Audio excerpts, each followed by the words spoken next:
السلام عليكم ورحمة الله وبركاته. الحمد لله رب العالمين والصلاة والسلام على سيدنا محمد وعلى آله وصحبه أجمعين. أما بعد. அல்லாஹுடைய ரசூலிலே அல்லாஹ்வையும் மறுமை நாளையும் நம்பக்கூடியவர்களுக்கு, அல்லாஹ்வை அதிகம் திக்ர் செய்யக்கூடியவர்களுக்கு முன்மாதிரி இருக்கின்றது என்று அல்லாஹு தஆலா அல் குர்ஆனிலே சொல்லி காட்டியிருக்கின்றார். அன்புக்குரியவர்களே, கண்ணியமானவர்களே, ரசூல் ஸல்லல்லாஹு அலைஹி வஸல்லம் அவர்களிடத்தில் காணப்பட்ட மிக பெரும் உயர்ந்த ஒரு பண்புதான் முன்னால் யார் இருக்கின்றார்களோ அவர்களுக்கு கவனம் கொடுக்கக்கூடியவர்களாக, அவர்களுக்கு முக்கியத்துவம் கொடுக்கக்கூடியவர்களாக, அவர்களை கவனிக்கக்கூடியவர்களாக இருந்திருக்கின்றார்கள். ரசூல் ஸல்லல்லாஹு அலைஹி வஸல்லம் அவர்கள் முன்னால் யாராவது தன்னை சந்திப்பதற்காக வேண்டி வந்தால் அவர்களது முகத்தை முழுமையாக திருப்பிக் கொள்வார்கள். இரண்டாவது, அவர்களது தேவைகளை, அவர்களது பேச்சை முழுமையாக கேட்கக்கூடியவர்களாக இருந்தார்கள். மூன்றாவது, கேட்டு அவர்களது மனது குளிரக்கூடிய முறையிலே, அவர்கள் திருப்தி அடையக்கூடிய முறையிலே பதிலளிக்கக்கூடியவர்களாக, பேசக்கூடியவர்களாக இருந்திருக்கின்றார்கள். அன்புக்குரியவர்களே, கண்ணியமானவர்களே, ரசூல் ஸல்லல்லாஹு அலைஹி வஸல்லம் அவர்களிடத்தில் யாராவது வந்தால் மலர்ந்த முகத்துடன் அவர்களை வரவேற்கக்கூடியவர்களாக இருந்திருக்கின்றார்கள். மலர்ந்த முகத்துடன் ஒருவருக்கு வரவேற்பு கொடுப்பது, சலாம் சொல்வது மிக பெரும் சதகா என்று ஸல்லல்லாஹு அலைஹி வஸல்லம் சொன்னார்கள். எந்த நன்மையையும் அற்பமாக கருதாதீர்கள். உங்களது ஒரு சகோதரனை நீங்கள் சந்திக்கின்றீர்கள், அவரை வெல்கம் பண்ணுகின்றீர்கள், விவஜிஹின் தலிக், மலர்ந்த முகத்துடன், சிரித்த முகத்துடன் நீங்கள் அவரை சந்தித்து வெல்கம் பண்ணுகின்றீர்கள், இது கூட மிக பெரும் நன்மை என்று ஸல்லல்லாஹு அலைஹி வஸல்லம் அவர்கள் சொல்லி காட்டினார்கள். அன்புக்குரியவர்களே, கண்ணியமானவர்களே, சஹாபாக்கள் அனைவரும் இதை புரிந்து சஹாபாக்கள் நினைப்பார்கள், ரசூல் ஸல்லல்லாஹு அலைஹி வஸல்லம் அவர்கள் என்னைத்தான் அதிகம் நேசிக்கின்றார்கள் என்று சஹாபாக்கள் நினைக்கும் அளவுக்கு, அனைவரும் நினைக்கும் அளவுக்கு நபியுடைய அந்த வெல்கம், நபியுடைய முகப்பாவனை இருந்தது.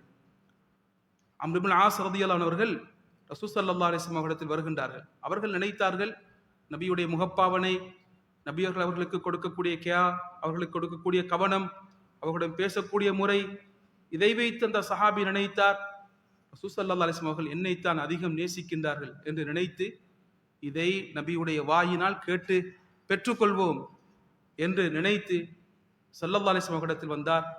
வந்து கேட்டார், யா ரசூலல்லாஹ், மன் அஹப்புன் நாசி இலைக், உங்களில் மக்களுக்கு மிக விருப்பமானவர் யார் என்று கேட்டார்.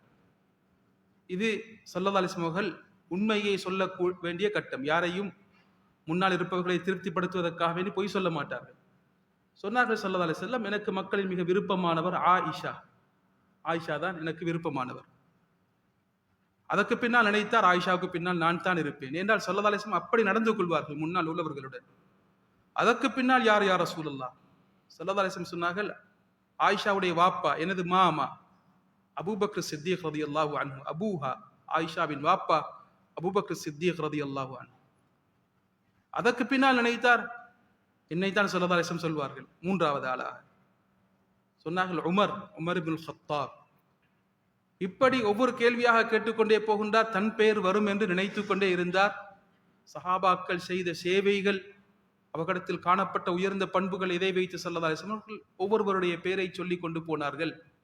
சொன்னார், நான் இந்த கேள்வியை கேட்பதை நிறுத்திவிட்டேன்.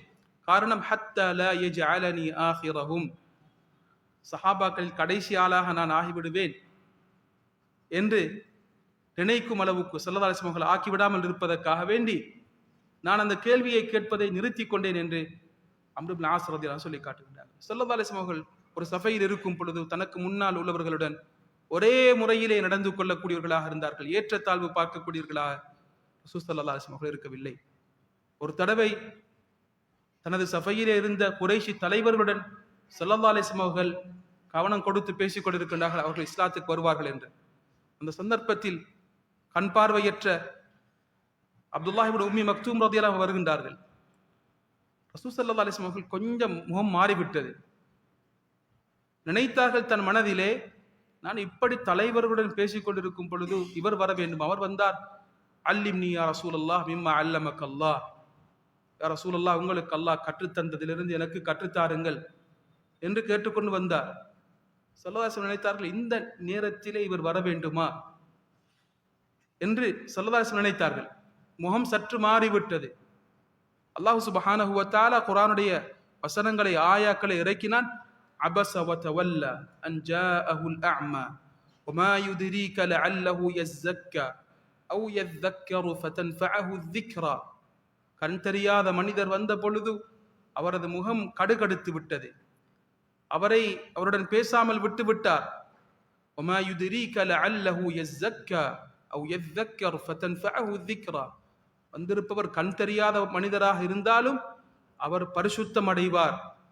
உங்களது உபதேசம் அவருக்கு பிரயோஜனத்தை கொடுக்கும். சில மனிதர்கள் தேவையற்றவர்களாக இருப்பார்கள். அவர்களுக்கு உங்களது உபதேசம் பிரயோஜனம் கொடுக்க மாட்டாது என்று அல்லாஹு தஆலா சில வசனங்களை இறக்கினான். ஸல்லல்லாஹு அலைஹி வஸல்லம் அவர்கள் பின்னால் இந்த சஹாபியை எப்படி வரவேற்பார்கள் என்றால், இவர் நபியுடைய முஅத்தின்களில் முதலாவது தரத்திலே இருந்தவர் தான் அப்துல்லாஹ் இப்னு உம்மி மக்தூம் ரலியல்லாஹு அன்ஹு அவர்கள். கண்ணியமானவர்களே, ஸல்லல்லாஹு அலைஹி வஸல்லம் அவர்கள் இவரை வரவேற்பார்கள் எப்படி என்றால், யாருடைய விஷயத்திலே அல்லாஹ் என்னை குறை சொல்லி குர்ஆனுடைய வசனங்களை இறக்கினானோ அவருக்கு வெல்கம் உண்டாகட்டும் என்று ரசூல் ஸல்லல்லாஹு அலைஹி வஸல்லம் அவர்கள் வரவேற்கக்கூடியவர்களாக இருந்திருக்கின்றார்கள். கண்ணியமானவர்களே, ரசூல் ஸல்லல்லாஹு அலைஹி வஸல்லம் அவர்கள் முன்னால் உள்ளவர்களின் பிரச்சனையை உரிய முறையிலே, அவர்களை சந்தோஷப்படக்கூடிய முறையிலே, திருப்தி காணக்கூடிய முறையிலே லிசன் பண்ணக்கூடியவர்களாக, கேட்கக்கூடியவர்களாக இருந்திருக்கின்றார். இது நபியிடத்தில் காணப்பட்ட மிக பெரும் ஒரு பண்பு. ஒரு பெண்மணி வருகின்றார், தனது குடும்ப பிரச்சனையை பேசுகின்றார். சொல்கின்றார், யா ரசூலல்லாஹ், எனது கணவர் அவுஸ் இப்னு சாமித் என் விஷயத்திலே என் முதுகை பார்த்து தாயின் முதுகை போன்று இருக்கின்றது என்று சொல்லிவிட்டார். எனக்குரிய தீர்வு என்ன? ஸல்லல்லாஹு அலைஹி வஸல்லம் பிரச்சனையை கேட்டார்கள். சொன்னார்கள், உங்களது பிரச்சனை இப்பொழுது நீங்கள் பிரிந்தாக வேண்டும். அந்த பெண் சொன்னார், யா ரசூலல்லாஹ், எனக்கு பிள்ளைகள் இருக்கின்றார்கள். அவர்களை விட்டுவிட்டால் அவர்கள் வீணாகி போய் விடுவார்கள். எடுத்து வளர்த்தால் அவர்களுக்கு உணவு போடுவதற்குரிய வசதி என்னிடத்தில் கிடையாது. பேசிக்கொண்டே இருக்கின்றார். அல்லாஹ்விடத்தில் பிரச்சனையை சொல்கின்றார். அல்லாஹ் இந்த பெண்ணுடைய விஷயத்திலே அந்த பெண்ணின் பிரச்சனையை கேட்டு குர்ஆனுடைய வசனங்களை இறக்கினார். قد سمع الله قول التي تجادلك في زوجها وتشتكي الى الله والله يسمع تحاوركما. தன் கணவனின் விஷயத்திலே தன் பிரச்சனையை சொல்லக்கூடிய, உங்களிடத்தில் வந்து முறைப்பாடு செய்யக்கூடிய, ஆர்கியூ பண்ணக்கூடிய அந்த பெண்ணின் பேச்சை அல்லாஹ் கேட்டு விட்டான். வல்லாஹு யஸ்மஉ தஹாவுரக்குமா, நீங்கள் ரெண்டு பேரும் செய்யக்கூடிய டிஸ்கஷனை அல்லாஹ் கேட்டுக்கொண்டிருக்கின்றான் என்று நபியுடைய அந்த உரையாடலை அல்லாஹு தஆலா பாராட்டி பேசுகின்றார். முன்னால் உள்ளவர்களுடன் ஸல்லல்லாஹு அலைஹி வஸல்லம் அவர்கள் பேசக்கூடியவர்களாக இருந்தார்கள். வீட்டில் இருக்கும் பொழுது கண்ணியமானவர்களே, பிள்ளைகள், மனைவி, பெற்றோர் அவர்களுக்கு முழு கவனத்தையும் கொடுத்து பேசுவது கட்டாய கடமை. குடும்பங்களிலே பிளவுகள் உண்டாகுவதற்கு அடிப்படையான ஒரு காரணம், முன்னால் இருக்கும் பிள்ளைகளுடன் சந்தோஷமாக நாம் பேசுவதில்லை. முன்னால் இருக்கும் பெற்றோர்களுடன் நாம் சந்தோஷமாக பேசுவதில்லை. யாரோ ஒருவருடைய தேவைக்காக வேண்டி எமது போனிலே, எமது மெசேஜரிலே, எமது வாட்ஸ்அப்பிலே கவனத்தை கொடுத்து பேசிக் கொண்டிருக்கின்றோம். முன்னால் யார் இருக்கின்றார்களோ அவர்களுக்கு கவனம் கொடுப்பது கிடையாது. கண்ணியமானவர்களே, ரசூல் ஸல்லல்லாஹு அலைஹி வஸல்லம் காணப்பட்ட மிக பெரும் பண்பு, முன்னால் உள்ளவர்களுக்கு கவனம் கொடுத்து அவர்களுக்கு வரவேற்பு கொடுக்கக்கூடியவர்களாக, அவர்களது தேவைகளை நிறைவேற்றக்கூடியவர்களாக, அவர்களது பிரச்சனையை கேட்டு அதற்குரிய தீர்வுகளை ஸல்லல்லாஹு அலைஹி வஸல்லம் கொடுக்கக்கூடியவர்களாக இருந்திருக்கின்றார்கள். இந்த பண்பை எமது வாழ்க்கையிலே உண்டாக்குவோம். அல்லாஹ் நபியுடைய சுன்னாக்களை பின்பற்றிய கூட்டத்திலே அனைவரையும் ஆக்கி அருள்வானாக. வஆகிரு தஅவானா அல்ஹம்துலில்லாஹி ரப்பில் ஆலமீன். வஸ்ஸலாமு அலைக்கும் வரஹ்மத்துல்லாஹி வபரகாத்துஹு.